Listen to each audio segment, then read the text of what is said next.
રામ રામ દોસ્તો. હેલ્મેટનું ભૂત ધૂણવા માંડ્યું ફરીથી. આ વખતે રાજકોટથી ધૂણવા માંડ્યું છે હેલ્મેટનું ભૂત. આમ તો કોઈ વાર રાજકોટ, પછી અમદાવાદ, વડોદરા, સુરત, ક્યાંક ને ક્યાંકથી તો આ ભૂત ધૂણવા માંડતું હોય. કોઈ નવો આઈપીએસ આવ્યો હોય, એસી ચેમ્બરમાં બેઠો હોય, ત્યાં જઈને હેલ્મેટની કંપનીઓવાળા સાહેબને મળવા જાય અને સાહેબને હારતોરા કરીને સાહેબને થોડાક પંપ મારે કે સાહેબ તમારા રાજમાં લોકો હેલ્મેટ નથી પહેરતા. તો સાહેબ પેલા નવા આવ્યા હોય ને એને એમ કે હું રાજા છું, હેલ્મેટ નથી પહેરતા, મારા રાજમાં હેલ્મેટ નથી પહેરતા, ચાલો તો હેલ્મેટ પહેરતા કરી દઉં. તો આવીને સાહેબને પછી એ કીડો ચડી જાય કે હેલ્મેટ પહેરતા કરી નાખું બધાને.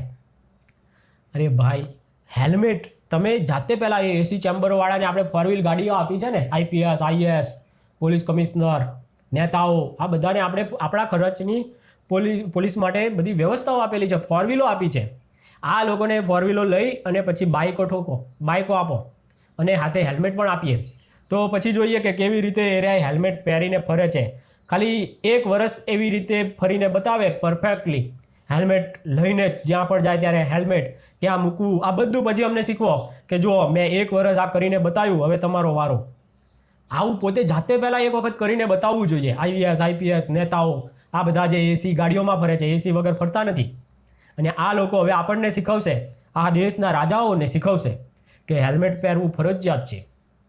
મેં પહેરેલું છે. જ્યારે આ કાયદો નહોતો ને ત્યારે હું એક પણ દિવસ, 1 વર્ષની નથી કહેતો, હું તો લગભગ 8 થી 10 વર્ષ હેલ્મેટ વગર હું ફર્યો નથી. ત્યારે હું આ કહું છું આ લોકોને. એમણે એમ ડાયરેક્ટ નથી કહી દેતો આઈએસ, આઈપીએસ, આ બધા જે અઘરી પરીક્ષાઓ પાસ કરીને અમારા માથે મુકાણા છે ને, એ બધાને હું કહું છું કે તમે સાહેબો એક વખત તમે છે ને આ 4 વ્હીલ ને આ બધું અમારું આપેલું છે ને એ અમને આપી દો પાછું, અને સ્પ્લેન્ડર ને એવી સાદી ગાડીઓ આપીએ અમે તમને, અને હેલ્મેટ પણ અમારા તરફથી અમારા સ્વખર્ચે તમને આપીએ. તમે 1 વર્ષ જ્યાં સુધી રાજકોટમાં તમે છો ને, રાજકોટમાં તમે ફક્ત આ 1 વર્ષ કે તમે કરીને બતાવો કે કેવી રીતે એક આઈપીએસ ઓફિસર હતા અને તમારું નામ પણ આખી લાઈફ ટાઈમ લેવાશે કે હેલ્મેટ વગર નહોતા ફર્યા. એટલે રાજકોટનો એક પણ વ્યક્તિ હેલ્મેટ પહેર્યા વગર નથી રહેતો હવે. આવું તમે કોઈ ઉદાહરણ બનાવો. બાકી તમે ડાયરેક્ટ ફતવાઓ ઠોકી દો કોઈ કંપનીઓવાળાના ખુશ કરવા, એના હેલ્મેટો વેચવા માટે. તમે રોડની હાલતો પહેલાં જુઓ. હમણાં જ એક ન્યૂઝ હતા, પતિ પત્ની જતા હતા તો એક કરંટ લાગવાથી મૃત્યુ પામ્યા. આ નીચતા કોની કહેવાય?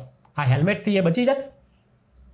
આટલી નીચ કક્ષાના આપણા રોડ ને રસ્તાઓ, સિસ્ટમ, એનાથી વધુ લોકો મરી રહ્યા છે. અને એક જ જે શહેરો છે મહાનગરપાલિકામાં બિલકુલ જરૂરી છે હેલ્મેટ, આપણે ના નથી, પણ એનાથી વધારે જરૂરી છે ઓવર સ્પીડ. જે 40-45 લખેલું જ હોય છે, 40થી વધારે નહીં અહીંયા ચલાવો, આવું ઓવર સ્પીડ ના થાય એ જ એટલું જ ઇમ્પ્લિમેન્ટ કરવાની જરૂર છે. એ 4 વ્હીલ માટે પણ છે, 2 વ્હીલ માટે પણ છે, દુનિયાના કોઈ પણ છેડાના શહેરો માટે, બધા માટે આ ઓવર સ્પીડ એ રહેવી એ બહુ જરૂરી છે. કે આ ઓવર સ્પીડ જાય એટલે પછી અકસ્માતમાં લોકોનું મૃત્યુ થાય. એટલે ઓવર સ્પીડ લિમિટની બહાર કોઈ જાય જ નહીં. તો જરૂર જ નથી. 35થી ઓછી સ્પીડવાળી ગાડીમાં લાઇસન્સની જરૂર નથી, હેલ્મેટની જરૂર નથી, કોઈ કાયદાકાનો નંબર પ્લેટની જરૂર નથી, કોઈ વસ્તુની જરૂર નથી, કારણ કે એની સ્પીડ ધીમી હોય છે. એટલે આવા હેલ્મેટના કાયદાઓનો દુરુપયોગ કરવા માટે જે તમે આ ચાલુ કરો છો કે હેલ્મેટ ફરજિયાત, તમે ખાલી અમને કહી શકો, ગાઈડન્સ જ આપી શકો. હવે એ કરવું ના કરવું એ માણસની ઉપર છે. પાછા ઇન્સ્યોરન્સ નથી પાસ થતા. બોલો આ હરામખોરી કેવી છે? જુઓ તમે, એક કે ઇન્સ્યોરન્સ પાસ ના થાય, તમારું મૃત્યુ થાય ને, તમે હેલ્મેટ ના પહેર્યું હોય તો. એટલે કોર્ટ આ લોકોને કહે કે તમે આ હેલ્મેટ પહેરાવવાનું અનિવાર્ય કેમ નથી કરતા, આમ નથી કરતા. તમારે કાયદો ત્યાં લોકોને હેલ્મેટ નથી પહેરવાનું, તમારે ત્યાં એને કહેવાનું કે ભાઈ ઇન્સ્યોરન્સવાળા ભાઈ, એ કંપનીને કહેવાનું છે કે તે ઇન્સ્યોરન્સ આપ્યો ત્યારે તારે એને એની પાસે તું લખાવડાવી લે કે હેલ્મેટ પહેરશો કે નહીં. જો નહીં પહેરવાના તો તમે અમારી કંપનીનો ઇન્સ્યોરન્સ ના લેશો. ચોખ્ખું તારે ત્યાં ધ્યાન રાખવાનું છે. આ તો હવે તો પોલીસ પણ ચેક કરે તમે ઇન્સ્યોરન્સ લીધો છે કે નહીં. અરે ભાઈ, હું મરી જાઉં તો મારા ઘરવાળા પરિવારને નહીં મળે, આટલું જ દે. તું હું કામ દોડાવે થાય છે? ભાઈ તમે સિસ્ટમો તમને એ માટે બેહાડી છે, પણ ના, આ તો ઇન્સ્યોરન્સ કંપનીઓને ફાયદા કરાવવા માટે તમારે ફરજિયાત ઇન્સ્યોરન્સ લેવાનો. અને પછી હું મરું એટલે પાસ તો થવાનો જ નથી. એ કંપનીઓ બધા જ ખબર જ છે કે આવા એ શરતો આપણે લગાડી દઈશું અને આપણે આપીશું નહીં પછી એને જ્યારે મરી જાય તો એ પૈસા. આવી નીચતા આ બધાનું નેક્સસ ચાલે છે. અને આપણને આ લોકો પછી શીખવે તમે હેલ્મેટ નહીં પહેરો તો પછી ઇન્સ્યોરન્સમાં પૈસા નહીં મળે. આ નીચતા કહેવાય, હરામખોરી. આ કાયદા કેટલા ભયંકર ખોટા બનાવેલા છે. તારે ઇન્સ્યોરન્સ તારે વેચવો હોય તો તું લખાઈ જ લે કે ભાઈ હેલ્મેટ નહીં પહેરે તો તું વેચીશ નહીં. અને શું કામ તે વેચ્યો? ખબર જ હતી કે હેલ્મેટ પહેરતો જ નથી, તો પછી તે ઇન્સ્યોરન્સ વેચો શું કામ એને? અને તમારે ફરજિયાત કરવાની જરૂર નથી. આ તો તમે ફરજિયાત કર્યો છે એટલે બધાને લેવો પડે છે ઇન્સ્યોરન્સ. નહીંતર ઇન્સ્યોરન્સ લેશે ને અને તમારે ક્યાંય કોઈની માથાકૂટ જ નહીં આવે. પણ તમારી કંપનીઓ સાથે આ બધું નેક્સસ છે અને પૈસા પણ નથી આપવા બધાને. બસ તમે એકલા જે સિસ્ટમોમાં ઘૂસી ગયા ને બધા મલાઈ ખાય છે, આ પાપની કમાણી કરે છે બધા ભેગા થઈને. આવા કાયદા ઇમ્પ્લિમેન્ટ કરવા માટે પણ બાકી કોઈને નવરાશ છે નહીં હોય. આ હવે હેલ્મેટ અમે કંઈ કેજીના બચ્ચા છીએ કે તમારે અમને શીખવવાનું કે હેલ્મેટ પહેરવું જરૂરી છે કે નહીં. તમે ખાલી ગાઈડન્સ આપી શકો કે ભાઈ તમે હેલ્મેટ પહેરો તો તમારા જીવન માટે સારું છે. બસ આટલું કહીને તમારી કર્તવ્ય ત્યાં પૂરું થઈ જાય. ત્યાંથી પછી તમારે આગળ કંઈ અમને કંઈ છે એ ના કરવાનું હોય. અમે કંઈ નાના કિકલા નથી ભાઈ. જેને સમજાય પોતાના જીવન માટે તો એ પહેરશે હેલ્મેટ. તમે પછી હેલ્મેટનું હું કરું અત્યારે હું નથી પહેરતો. પહેલાં તો મેં 10-12 વર્ષ સુધી રેગ્યુલર પહેર્યું છે. રેગ્યુલર. ત્યારે તો કોઈ આવું બધું હતું જ નહીં. હેલ્મેટનું નામ તેમ કાંઈ જ નહીં, મગજમારી જ નથી. તો પણ મેં પહેરેલું હતું. મને સમજાતું હતું એ વખતે. અને અત્યારે સમજાય છે કે ભાઈ આ હેલ્મેટ કરતાં બીજું ઘણું બધું જરૂરી છે. તમે સારી રીતે ગાડી ચલાવો શાંતિથી 25ની સ્પીડે, કોઈ જરૂર નથી. તો હું શાંતિથી ગાડી ચલાવું.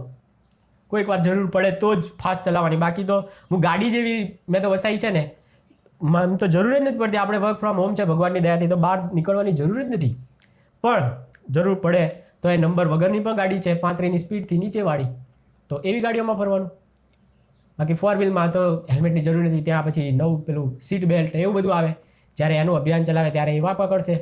તો આવા કામ કરવા માટે નથી. આ બધા મોટા IPS ને IAS ફતવા જારી કરે છે ને, નીચે કેવી રીતે હું થાય ને એ હા મગજ વગરના હોય એમ જ લાગે અમુક વખત તો, કે આ પોલીસને રોડે ચડાવી દે છે તો આ કોઈ એમના અધિકારીએ બધાને રોડે ચડાવ્યા છે વગર કામના. આખું ટોળું ઊભું હોય અને આપણને એમ થાય કે આ બધા લાંચ લેવા માટે ઊભા રહ્યા છે. પબ્લિકને તો એમ જ થાય ને. એને બિચારાને ઉપરથી ઓર્ડરો ઠોક્યા હોય કે ભાઈ તું જા, આટલા તો આજે મેમાં બનાવવાના જ છે. એવા લોકોને આ લોકોને હોપે કે આટલી તો દંડ ભેગો કરવાનો છે, આટલા કરોડ ભેગા થવા જ જોઈએ દંડથી. આવા બધા ટાર્ગેટ સોંપે. ટાર્ગેટ બોલો, આ બધું કરવાનું છે કે પરફેક્ટલી બધું ઇમ્પ્લિમેન્ટ થાય. બધા જાતે જ સ્વયંભૂ એવી શિસ્ત આપણામાં હોય ને તો તમે પછી કમિશનર ખાલી એટલું કહે ને કે તમે હેલ્મેટ પહેરો તમારા માટે સારું, તો તરત જ લોકો હેલ્મેટ પહેરે જ. હું કામ ના પહેરે? તમારું પોતાનું જીવન IAS IPSનું એવું હોય તો કે જો મને સરકાર તરફથી 4 વ્હીલને આ બધું મળે છે પણ હું એ નથી લેતો. હું સ્પ્લેન્ડર મારી ગાડીમાં હું હેલ્મેટ લઈને નીકળ્યો. 1 વર્ષ સુધી મેં અહીંયા જોબ કરી રાજકોટમાં, પણ એક પણ દિવસ હું હેલ્મેટ વગર ગયો નથી ઓફિસે. અને ત્યાંથી પણ જ્યાં પણ મારે જવાની જરૂર પડી ત્યાં હું બધે બાઇક લઈને ફર્યો પણ હેલ્મેટ નથી ચૂક્યો. અને એના કારણે મને કાંઈ જ થયું નથી.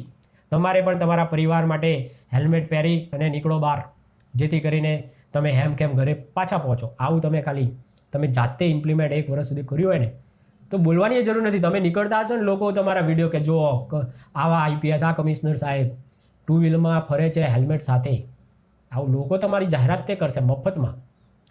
પણ આ તો તમારા લોકોમાં જ કોઈ ચારિત્રમાં જ તમારામાં જ ના હોય અને તમે બસ ખાલી ફતવાઓ જાહેર કરી નાખો. તમે ખુદ AC ચેમ્બરોમાં બેહો, AC કારોમાં ફરો અને ફતવા એ 2 વ્હીલરવાળા ઉપર તમે કહે તમારા પરિવાર માટે તમારું હેલ્મેટ જરૂરી છે.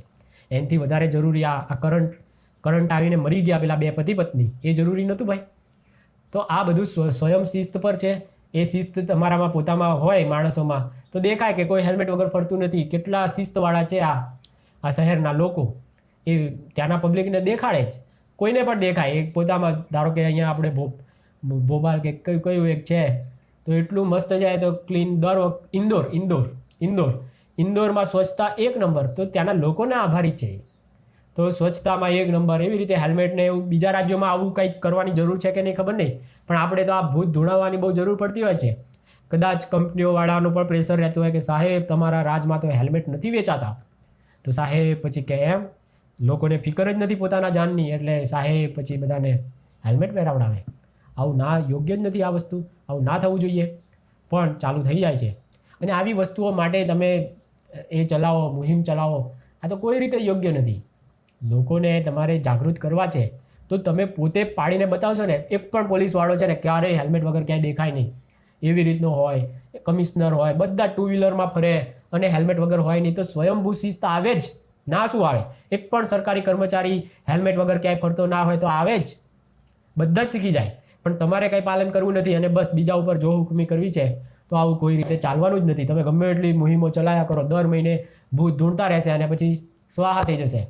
અને એક બહુ સારી વાત છે, કુમાર કાનાણી સાહેબે પણ હેલ્મેટના આ જો હુકમી ફતવાઓ વિરુદ્ધ પણ એમણે પણ એક વિડીયો બનાવીને કીધું છે કે આવું બધું બંધ કરો તમે. આવા ધંધા ખોટા ગોરખ ધંધા છે આ બધા.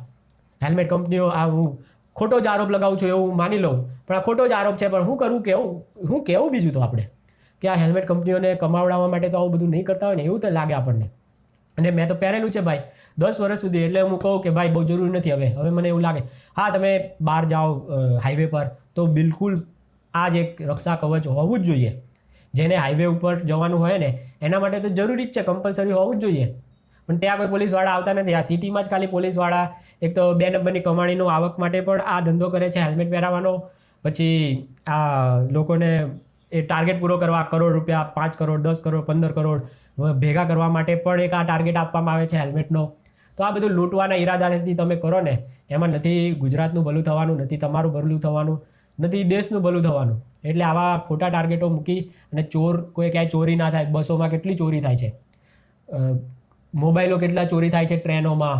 તો તમારા રાજ્યમાં આ બધું બંધ થાય, ગુજરાતમાં ટ્રેન પ્રવેશે તો કોઈનો મોબાઈલ ચોરી થાય જ નહીં. એવું કેમ આપણે ઇમ્પ્લિમેન્ટ નથી કરતા? હમણાં હું જઈને આવ્યો એટલે ખબર છે, જતાંય અમારા ગ્રુપના કેટલાયના મોબાઈલ ચોરાઈ ગયા હતા, આવતાંય ચોરાઈ ગયા. એટલે આ બહુ મોટો. પછી બસોમાં ચોરી થાય છે, BRTS બસોમાં કેટલી ચોરી થાય છે. તો આ બધું ના થવાનું એ કરો ને ભાઈ, કે આવું ક્યાંય અમારા ચોરી નામ શબ્દ જ ના હોય. હેલ્મેટની એ ચોરી થાય છે બોલો. ભગવાનની દયાથી આપણે તો જેટલા 10 વર્ષ ત્યાં જ મૂકતા હેલ્મેટ આ લઈને નહોતો ફરતો. ખોવાઈ જવાય તો ખોવાઈ જાય, પણ ક્યારેય ચોરાયું નથી. કારણ કે એ વખતે કોઈને હેલ્મેટનું હતું જ નહીં. આવા અભિયાનો નહોતા ચાલુ થતા કે હેલ્મેટ પહેરો હેલ્મેટ પહેરો. એવા અભિયાનો નહોતા ને એટલે કોઈને જરૂર જ નથી હેલ્મેટની.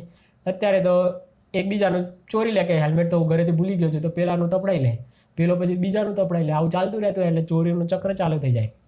એટલે આ બધા ધંધા થાય છે. એના કરતાં જેને સ્વયંભૂ શિસ્ત પાડીને પહેરવું હોય એને તમે સમજાવો. એને કેમ તમે સમજાવી નથી શકતા? કારણ કે તમારા ખુદના એમાં વર્તનમાં જ નથી. તમે ખુદ એવું ઇમ્પ્લિમેન્ટ કર્યું જ નથી ક્યારેય, અને કરી શકવા સક્ષમ પણ નથી. એટલે આવું તમારું કોઈ માનવાના પણ નથી. એટલે જેટલા પણ આવા ફતવાઓ ઠોકે છે એ લોકોએ સમજવાની જરૂર છે. જનતાને ખાલી ખોટું કનડગત કરવાની બંધ કરો, એમાં જ બધાનું ભલું છે. તમે કહી શકો કે હેલ્મેટ પહેરો ભાઈ, પેલું ગુલાબનું ફૂલ આપીને કહે છે ને આવું બધું પોલીસ ઘણી વખત કરતી હોય છે. તો એવું બધું કરો, એટલું સિમ્પલ કરો, પણ તમને દંડ આપી દઈશું, હેલ્મેટ ફરજિયાત પહેરો, આવી જો હુકમી કરશો નહીં ભાઈ.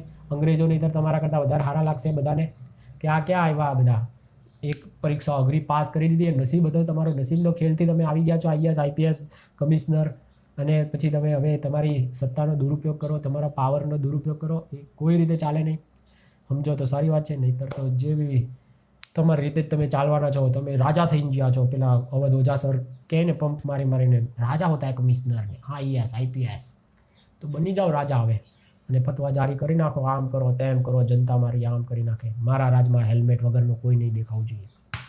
કરો, એનું કંઈ બહુ મહત્ત્વનું છે નહીં. લોકોને ગાળો દે આવશે વધારે પડતા. તો મોટા ભાગના બહુ ગાળો જ દે છે કે આ નવું લઈને આવ્યા ભૂત, નવું ભૂત દોડવા માંડ્યું. ચાલો દોસ્તો, રામ રામ.